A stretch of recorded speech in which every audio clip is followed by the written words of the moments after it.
Audi is synonymous with world-class luxury and performance. A current member of the Volkswagen Group, Audi has a long and complex history going back well over a century. Even die-hard enthusiasts might not be familiar with some of the lesser-known facets of one of the world's most respected automakers. So today, we're presenting 10 things you didn't know about Audi.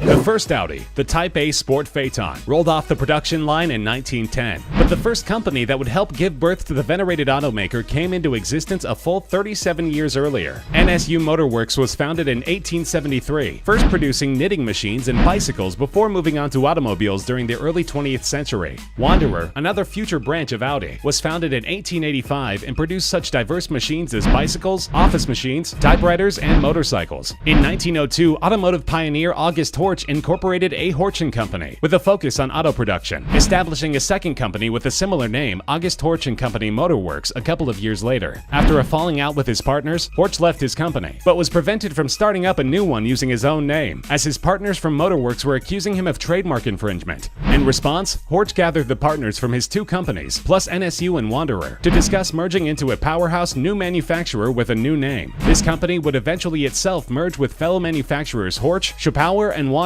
to become Auto Union, the company that bears the Audi name today. And the four rings of its logo represent the four companies from which it came. The inspiration for the new company's name came from a little bit of lateral thinking. August Horch was very much in love with the sound of his own name as a brand, believing that it commanded attention, Horch being a German expression for hark or hear. Unfortunately, he was being prevented from using the name, so the partners would need a new name that would carry on this tradition. They found it by simply translating it to Latin. Audi is the imperative form of audire, meaning to hear, and essentially means listen up. The Latin word is also the source of English words like audio and auditorium. But Audi was chosen as the new automaker's name simply because Horch was prevented from using his own, and because all of the partners loved the way it sounded. The name was officially registered on April 25, 1910. Safety has always been central to Audi's engineering efforts, even during a time when it was the furthest thing from the minds of most manufacturers. In fact, many of the safety practices that are standard today were pioneered by Audi. In 1938, they were the first company to perform a crash test, which in this case meant rolling a car down a hill and into a controlled rollover. In front of many spectators and at least one camera, as evidenced by these pictures, the car rolled several times before coming to a stop, engine still running and nearly undamaged. Audi's pioneering ways didn't stop there. They were the first manufacturer to introduce a car with crumple zones, which are designed to absorb the impact of a crash, way back in 1958. And by the 1960s, they began using crash test dummies, another first. The first dedicated facility for performing crash tests was even established by Audi in 1970, a facility which, amazingly, is still in use today.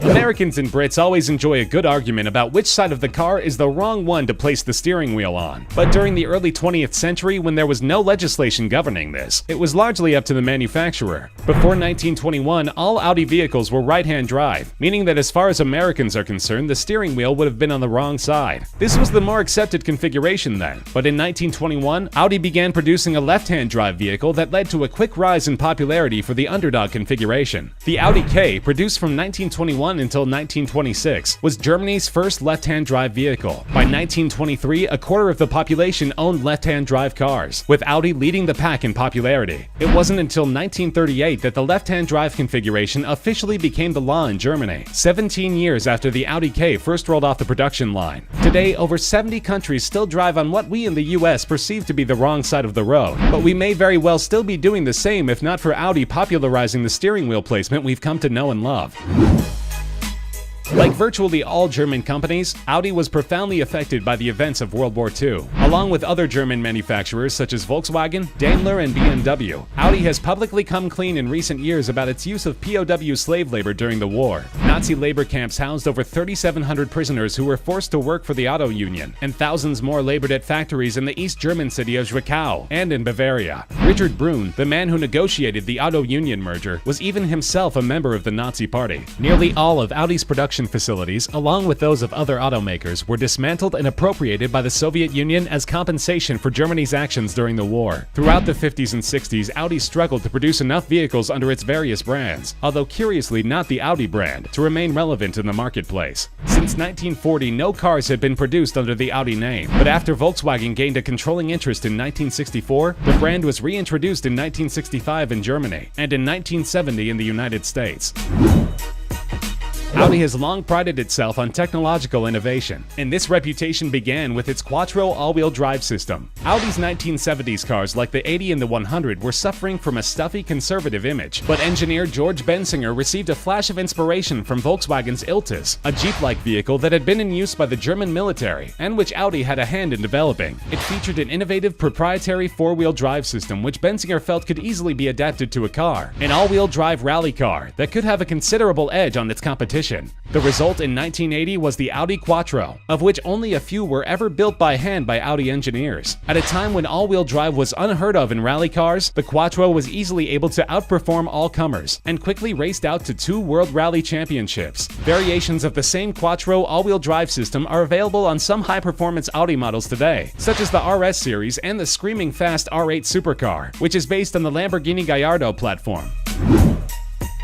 The R8 isn't the only instance in which the influence of another high-end automaker can be seen in Audi's engineering. The very first car in the RS line, the RS2 Avant, is seen by many as the vehicle that cemented Audi's reputation for practical performance cars, and it came about as a collaboration with famed German automaker Porsche. The limited edition vehicle was produced only between 1994 and 1995, and it might not look quite like you'd expect. It was a 5-door, 5-seat station wagon that nevertheless featured a 2.2-liter, 5-cylinder, 20-valve turbocharged engine, and Audi's Quattro all-wheel drive system as standard features. This station wagon topped out at over 160 miles per hour and could achieve 0 to 60 in under 5 seconds. Porsche contributed the braking system and suspension, upgrades that replaced standard Audi 80 gear and gave the Avant the handling capabilities of a high-end sports car. These killer station wagons were rarely seen outside of Europe, and these days they're practically never seen at all. Fewer than 3,000 were ever produced, and any collector that can get their hands on one is unlikely to let it go.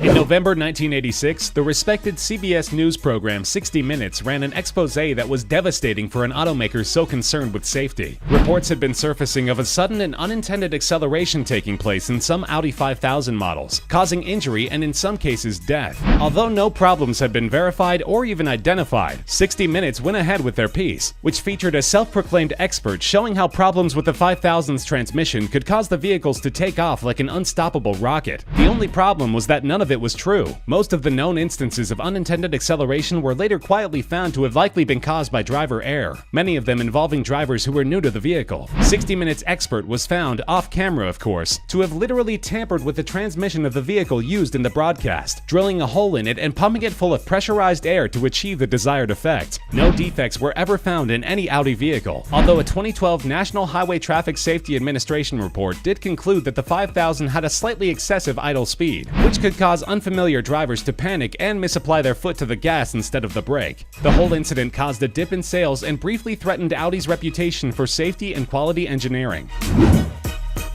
The 24 Hours of Le Mans has been held since 1923, making it the longest-running sports car endurance race in the world. As the name implies, it is a grueling 24-hour circuit held on public roads that is designed to test not just a vehicle's speed, but its reliability and fuel efficiency. Many automakers have had stretches of dominance in the nearly century-old race, but very few quite like Audi, which began competing in 1999. They failed to take the prize that year, but over the next 15 years, they would rack up an astonishing 13 victories, coming up short only in 2003, 2005, and 2009. Only Porsche has more wins, having dominated with 16 between 1970 and 1998. Audi retired their legendary program in 2016, allowing Porsche to once again take up this mantle of dominance. They've taken the title each of the last 3 years. Many automakers dabble in products other than cars, and Audi is no exception. But you might be a bit surprised at some of these Audi-branded products. Their engineers designed this space-age-looking chair, the R18 Ultra Chair, which is made from carbon microfiber and high-strength aluminum. It weighs only about 5 pounds, in line with Audi's penchant for achieving lightweight design by shaving off unnecessary weight. There are also a selection of Audi-themed pet products available on their website, like this retractable leash and this golf shirt designed especially for your pooch. But since this is Audi, we also have a couple of projects that are truly innovative. This lightweight prototype electric stunt bike is built for speed and maneuverability, clocking in at an unheard of 46 pounds, while boasting the most power of virtually any other electric bicycle on the market. But if that's not high-tech enough for you, 16 Audi engineers in collaboration with a group of enterprising scientists created this lunar rover, which they hope to put on the surface of the moon sometime within the next year. It will use 4 cameras to navigate the lunar surface and send panoramic pictures back to Earth, and the tricky terrain won't be a problem. It's equipped with yet another iteration of Audi's all-wheel drive system, and of course, its name is Quattro.